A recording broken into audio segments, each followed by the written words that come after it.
Welcome to Lakshmi health talk. ಈ ವಿಡಿಯೋದಲ್ಲಿ low B P ಅಥವಾ ಕಡಿಮೆ ರಕ್ತದೊತ್ತಡದ ಕಾರಣಗಳು ಮತ್ತು ಲಕ್ಷಣಗಳ ಬಗ್ಗೆ ತಿಳಿದುಕೊಳ್ಳೋಣ. ಲೋ ಬಿ ಪಿ ಎಂದರೆ ನಿಮ್ಮ ರಕ್ತನಾಳಗಳ ಮೂಲಕ ಸಾಮಾನ್ಯ ಒತ್ತಡಕ್ಕಿಂತ ಕಡಿಮೆ ರಕ್ತ ಹರಿದರೆ ಅದನ್ನು ಲೋ ಬಿ ಪಿ ಅಥವಾ ಕಡಿಮೆ ರಕ್ತದೊತ್ತಡ ಮತ್ತು ವೈದ್ಯಕೀಯ ಪದದಲ್ಲಿ ಹೈಪೋಟೆನ್ಷನ್ ಎಂದು ಕರೆಯುತ್ತೇವೆ. ಹೃದಯವು ರಕ್ತವನ್ನು ಅಪಧಮನಿ ಗೋಡೆಗಳ ಮೂಲಕ ಬಲವಾಗಿ ತಳ್ಳುತ್ತದೆ. ಇದರಲ್ಲಿ ಎರಡು ವಿಧ, ಸಿಸ್ಟೋಲಿಕ್ ಮತ್ತು ಡಯಸ್ಟೋಲಿಕ್. ಇದನ್ನು mmHg ಇಂದ ಅಳೆಯುತ್ತೇವೆ. ಎಲ್ಲ ವ್ಯಕ್ತಿಗಳಲ್ಲಿ ನಾರ್ಮಲ್ ಆಗಿ 120/80 mmHg ರಕ್ತದೊತ್ತಡ ಇರುತ್ತದೆ. ಆದರೆ ಇದು 90/60 mmHg ಗಿಂತ ಕಡಿಮೆ ಇದ್ದರೆ ಇದನ್ನು ಹೈಪೋಟೆನ್ಷನ್ ಅಥವಾ ಕಡಿಮೆ ರಕ್ತದೊತ್ತಡ ಎಂದು ಕರೆಯುತ್ತೇವೆ. ಕೆಲ ವ್ಯಕ್ತಿಗಳಲ್ಲಿ ಯಾವಾಗಲೂ ಕಡಿಮೆ ರಕ್ತದೊತ್ತಡವನ್ನು ಹೊಂದಿರುತ್ತಾರೆ. ಇದು ಅವರಿಗೆ ಸಾಮಾನ್ಯವಾಗಿರುತ್ತದೆ.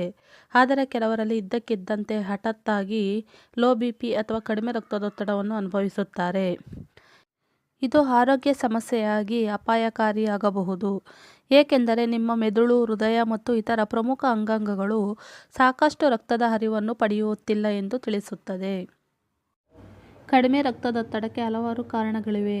ಅಂಗಾಂಗಗಳು, ಹಾರ್ಮೋನುಗಳು ಮತ್ತು ನರಗಳು ಸೇರಿದಂತೆ ಅನೇಕ ವ್ಯವಸ್ಥೆಗಳು ರಕ್ತದೊತ್ತಡವನ್ನು ನಿಯಂತ್ರಿಸುತ್ತವೆ. ಆಕ್ಸಿಡೆಂಟ್ನಿಂದ ರಕ್ತ ನಷ್ಟವಾಗುವುದರಿಂದಲೂ ಸಹ ಕಡಿಮೆ ರಕ್ತದೊತ್ತಡಕ್ಕೆ ಒಳಗಾಗುತ್ತಾರೆ. ಡಿಹೈಡ್ರೇಷನ್, ಸಾಕಷ್ಟು ಪ್ರಮಾಣದ ನೀರನ್ನು ಸೇವಿಸದೇ ಇದ್ದಾಗಲೂ, ಮಧುಮೇಹ ಅಥವಾ ಸಕ್ಕರೆ ಕಾಯಿಲೆ ಇದ್ದಾಗ, ಅನಿಯಮಿತತೆ, ಹೃದಯ ಬಡಿತ ಇದ್ದಾಗ, ಅಧಿಕ ರಕ್ತದೊತ್ತಡಕ್ಕೆ ಬಳಸುವ ಔಷಧಿಗಳಿಂದಲೂ ಸಹ ಕಡಿಮೆ ರಕ್ತದೊತ್ತಡವನ್ನು ಅನುಭವಿಸುತ್ತಾರೆ ಮತ್ತು ಗರ್ಭಾವಸ್ಥೆಯ ಸಂದರ್ಭದಲ್ಲಿಯೂ ಸಹ ಲೋ ಬಿ ಪಿಯನ್ನು ಅನುಭವಿಸುತ್ತಾರೆ. ವಯಸ್ಸಾದ ವ್ಯಕ್ತಿಗಳಿಗೆ ಲೋ ಬಿ ಪಿ ಆದಂಥ ಸಂದರ್ಭದಲ್ಲಿ ಹೆಚ್ಚಿನ ಅಪಾಯವನ್ನು ಹೊಂದಿರುತ್ತಾರೆ. ಉದಾಹರಣೆಗೆ ಬೀಳುವಿಕೆ, ಮೂರ್ಛೆ, ನಿಂತಾಗ ತಲೆ ತಿರುಗುವುದು. ಅಧಿಕ ರಕ್ತದೊತ್ತಡ ನಿಯಂತ್ರಿಸಲು ತೆಗೆದುಕೊಳ್ಳುವ ಔಷಧಿಗಳು ಅಡ್ಡ ಪರಿಣಾಮವಾಗಿ ಲೋ ಬಿ ಪಿಯನ್ನು ಉಂಟುಮಾಡುತ್ತವೆ.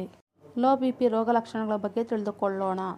ಗೊಂದಲ, ತಲೆ ತಿರುಗುವಿಕೆ, ಮೂರ್ಛೆ ಹೋಗುವುದು, ದಣಿದ ಅಥವಾ ದುರ್ಬಲ ಭಾವನೆ, ಮಸುಕಾದ ದೃಷ್ಟಿ, ತಲೆನೋವು, ಕುತ್ತಿಗೆ ಅಥವಾ ಬೆನ್ನು ನೋವು, ವಾಕರಿಕೆ, ಹೃದಯ ಬಡಿತ ಹೆಚ್ಚಾಗುವುದು.